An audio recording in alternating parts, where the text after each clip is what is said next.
In this video, I'm going to step through the process to create superelevation for the State Route 185 alignment.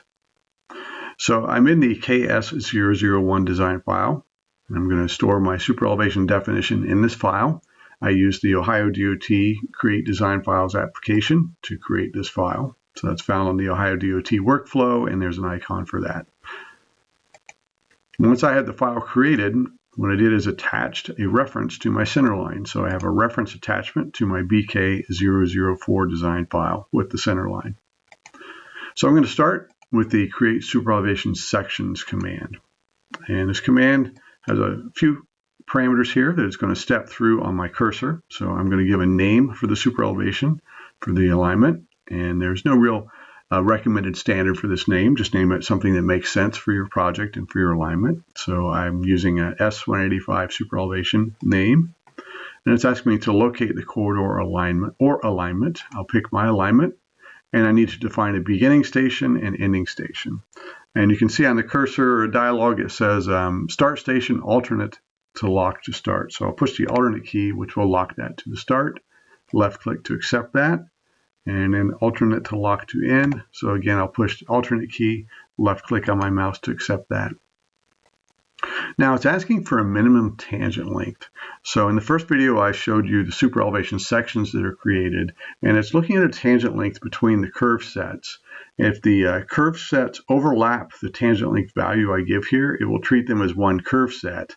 If I use a value of 0, obviously that has no length, so these would be treated as separate sets. So if I wanted to treat this all as one particular section, I could enter a value that's longer than the tangent length between these two curves.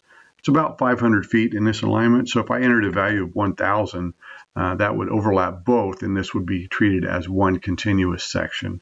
I'm going to treat it as two sections, and I'll show you why when I get to the editor. So I'll just enter a value of 0. And when I entered that, it accepted that, created my superelevation sections, and I can see it's broke that here into two separate sections. Now the software automatically moves me to the next tool. So I'm now in the Create Superelevation Lanes command. You can create lanes using this tool, and in this tool I'm creating the lanes one at a time, or I can create lanes by reading a road template. If you want to use a road template, I would just right-click out of this command and then choose the Create Superelevation Lanes from Road Template command. I'm going to go ahead and step through this one. So it's asking me to define a name for the first lane. I'm going to start with my left lane, so I'll accept that name. It's on the left side. I can change the value here in the side parameter, or I can use my up and down arrows to change it as it floats on the cursor. So left lane on the left side, starting at an inside edge offset of 0 from my center line, a width of 12, and a normal cross slope of minus 1.6. So that defines the first lane, and I can see it's all continuous from start to end, and it's all the same color because I've not applied any superelevation to it. So it's all continuous minus 1.6 cross slope. So I'm going to go ahead and define my right lane. So I'll just give this a name of right lane. Accept that. It's on the right side. Offset of 0, 12 feet to the right, and a minus 1.6 cross slope. So I can see that one comes in and it's a different color. If I had additional lanes, I could go ahead and add those now. Now this command is used to add a continuous lane for the full length of the start and stop of my superelevation sections. If I needed to enter lanes for just partial lengths, there's a separate tool to do that. So I'll go ahead and right click to end the process of creating lanes. And now the software moves me to the Calculate Superelevation command, which is this one in my menu.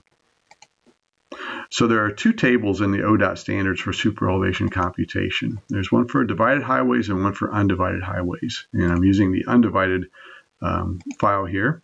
And that defines the rules for how the superelevation is applied. And these are defined based on Ohio DOT standards.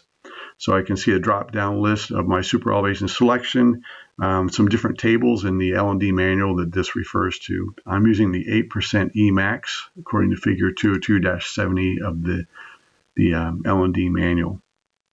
Now my length of runout is defined just by an AASHTO standard, so there's nothing to change there. And then there's my design speed. The design speeds are based on the selected e-selection table. So I'm doing a 55 mile per hour design for this project. Now, sometimes I've seen this not show all the design speeds. If that happens to you, what you need to do is just go pick one of the other tables and then go back and pick the one that you're using, and it should refresh that, and you should see all the design speed options available. We're pivoting about the crown of the pavement at the center line, and I do want to open an editor. So I'm going to go ahead and left click to accept each of these parameters, and I will open the editor. So here's the Superelevation Editor, and looking on the left, I can see each of my sections. So it is split into two sections, and I can see the first curve, and I can see lines in the top representing the transition of one of the lanes and the other lanes. So I know that this is a alignment. First curve is curving towards the left, so the high side would be on the right. So I know the yellow one, which goes up, would be on the high side, and the red is on the low side.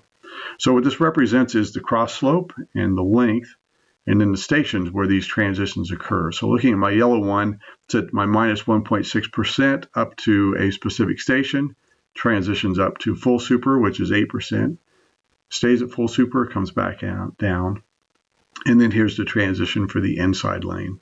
Now these values can all be modified to some degree in the table. Some values are fixed, but some can be edited and modified. So you can make some changes there. Some additional commands here for deleting some stations, adding in some stations and cross slopes,